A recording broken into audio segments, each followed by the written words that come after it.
ledang. Terima kasih Timbalan Di-Pertua. Soalan ledang nombor 10. Sila Menteri Pelancongan Seni dan Budaya atau Timbalannya menjawab. 3 minit. Terima kasih Tuan Di-Pertua. Untuk maklumat ahli yang berhormat ledang, rakan seperjuangan saya di Johor Utara, Kementerian Pelancongan Seni dan Budaya MOTEK melalui pejabat-pejabat MOTEK negeri di seluruh negara sentiasa bekerjasama rapat dengan kerajaan-kerajaan negeri dalam usaha memperkasakan infrastruktur kemudahan di tempat tumpuan pelancong dalam memastikan standard dan kualiti perkhidmatan serta produk-produk pelancongan sentiasa pada tahap yang tinggi. Ini bagi memastikan pelancong berpuas hati mendapat pengalaman yang menarik sekaligus memilih untuk tinggal lebih lama dan melawat lebih banyak tempat menarik di seluruh negara, terutamanya di kawasan luar bandar. Tarikan-tarikan ekopelancongan khususnya yang tertumpu di luar bandar dan inisiatif berterusan akan diadakan bagi mempromosikan segmen pelancongan luar bandar melalui kempen Cuti-Cuti Malaysia, platform media sosial tourism Malaysia seperti Facebook dan penggunaan platform digital dan elektronik seperti www.malaysia.travel.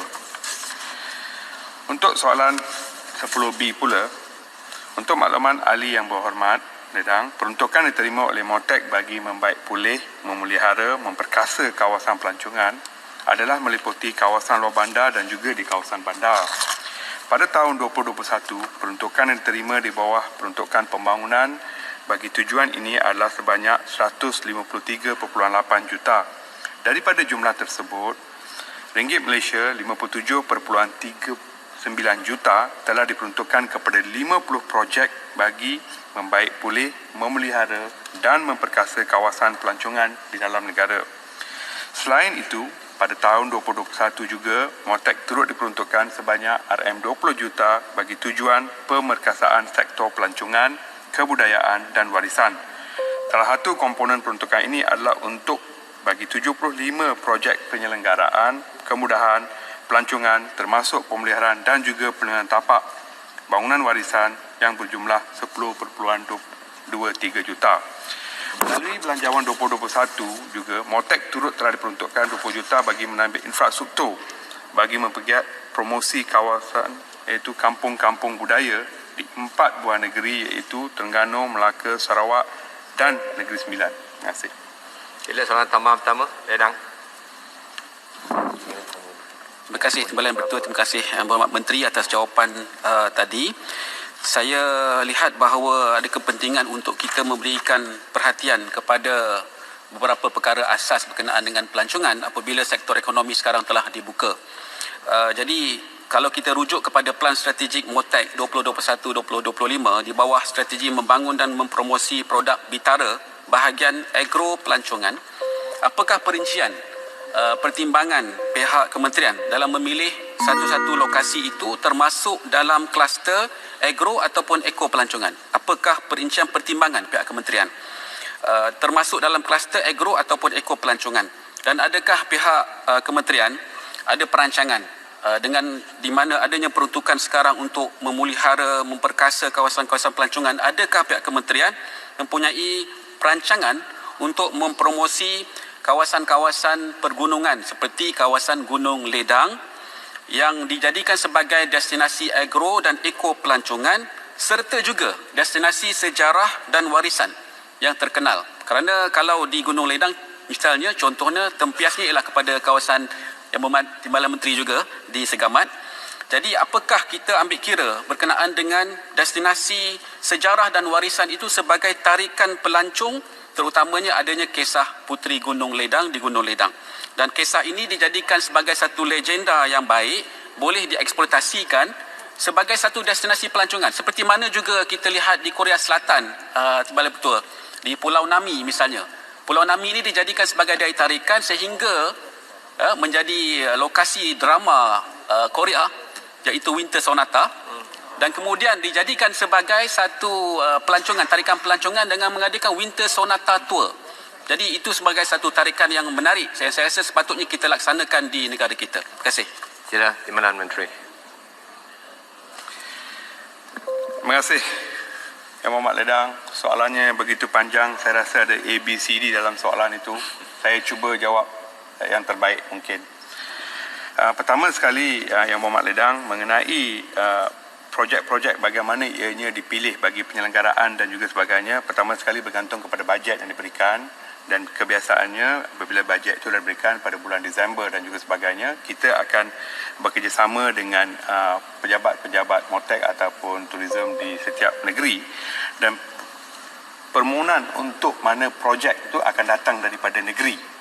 Maka negeri akan memilih projek-projek berkaitan. Contohnya kalau di Ledang dan juga sebagainya, kalau kita dapati pada tahun ini, penyelenggaraan laluan pejalan kaki dan juga kolam mandian awam di sekitar Taman Negara Johor Gunung Ledang sebanyak RM300,000 telah diperuntukkan, dan program ini akan siap. Ini adalah program fasa pertama yang kita luluskan pada Mac 2021.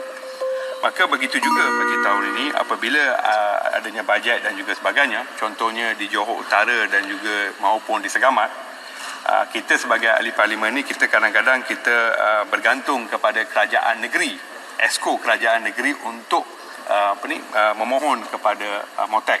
Kita sebagai ahli parlimen pun tidak boleh memohon terus, maka ianya harus melalui kerajaan negeri. Dan hal itu prosesnya adalah di mana negeri harus submit ataupun menyerahkan dokumen permohonan lebih kurang pada bulan Disember, Januari, dan sehingga Januari sehingga Mac, MOTEK akan buat saringan ataupun dengan izin evaluate projek-projek berkenaan, dan seterusnya pada lebih kurang pada bulan awal April, maka itulah kelulusan akan diberikan berapa jumlah dan juga kepada negeri mana, kepada projek mana. Ini setelah adakan perbincangan dan juga dengan jawatan kuasa dan juga sebagainya. Minta ringkaskan jawapan Timbalan Menteri. Maka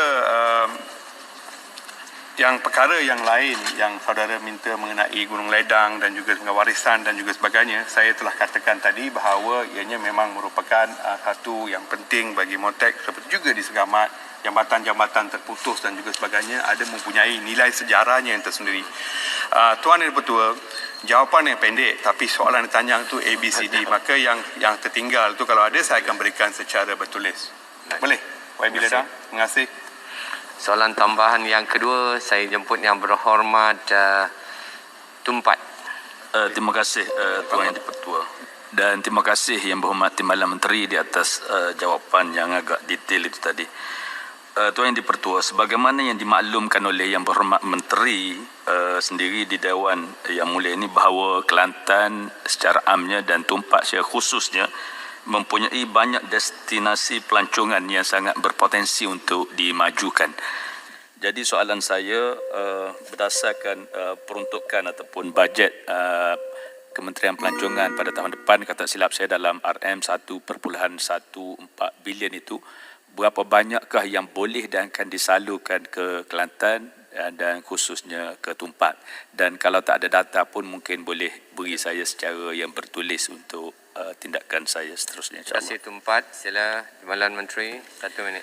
Terima kasih kepada rakan seperjuangan saya, Ahli Parlimen Tumpat yang saya hormati.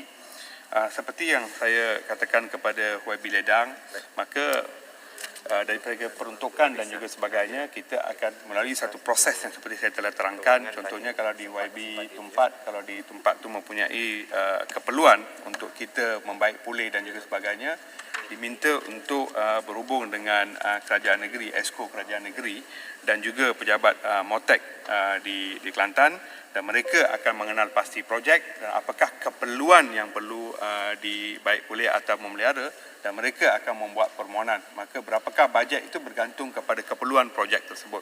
Terima kasih.